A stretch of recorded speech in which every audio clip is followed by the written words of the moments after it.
My childhood. Bharat के missile man के रूप में कौन जाना जाता है? जी हां, आपने सही पहचाना। हम बात कर रहे हैं भारत के पूर्व 11वें राष्ट्रपति डॉक्टर एपीजे अब्दुल कलाम की।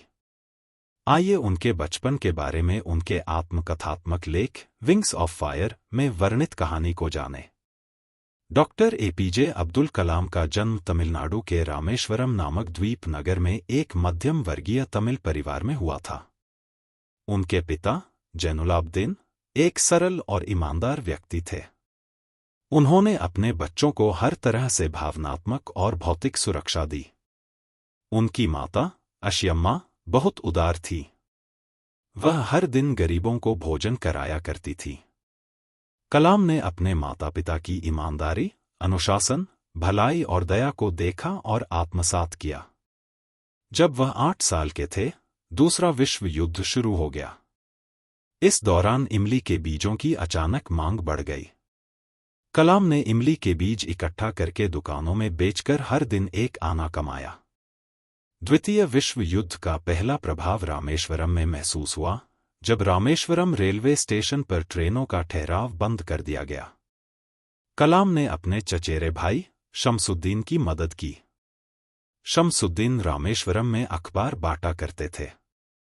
कलाम दौड़ती हुई ट्रेन से अखबारों के बंडल पकड़कर अपने पहले वेतन को गर्व के साथ कमाने लगे। वैज्ञानिक और राष्ट्रपति बनने के बाद भी उन्होंने अपने पहले वेतन की कमाई को याद किया। वास्तव में वह बेहद विनम्र और मानवता से भरे हुए व्यक्ति थे। कलाम के 3 घनिष्ठ मित्र थे, रामानादा शास्त्री, अरविंदन और शिव प्रकाशन। ये तीनों मित्र ब्राह्मण परिवारों से थे, लेकिन उन्होंने कभी भी किसी भेदभाव का अनुभव नहीं किया। कलाम के परिवार ने कभी भी धर्म या समुदाय के बीच भेदभाव नहीं किया। उनकी माँ और दादी बच्चों को रामायण और पैगंबर मोहम्मद के जीवन की कहानियां सुनाया करती थी। हालांकि रामेश्वरम में कुछ लोग दूसरे समुदायों के खिलाफ पूर्वाग्रह फैलाते थे।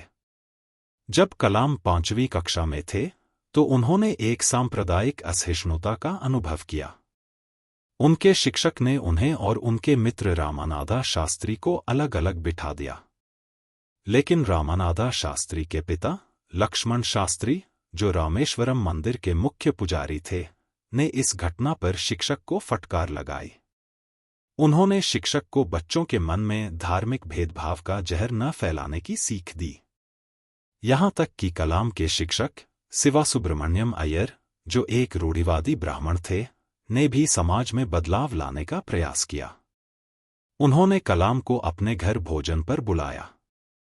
हालांकि उनकी पत्नी ने कलाम को रसोई में भोजन परोसने से मना कर दिया। लेकिन शिवासुब्रमण्यम अय्यर ने खुद अपने हाथों से कलाम को खाना परोसा। यहां तक कि अगली बार उनकी पत्नी ने भी कलाम को स्वयं खाना परोसा। बाद में द्वितीय विश्व युद्ध समाप्त हो गया। कलाम ने अपने पिता से आगे की पढ़ाई के लिए रामनाथपुरम जाने की अनुमति मांगी।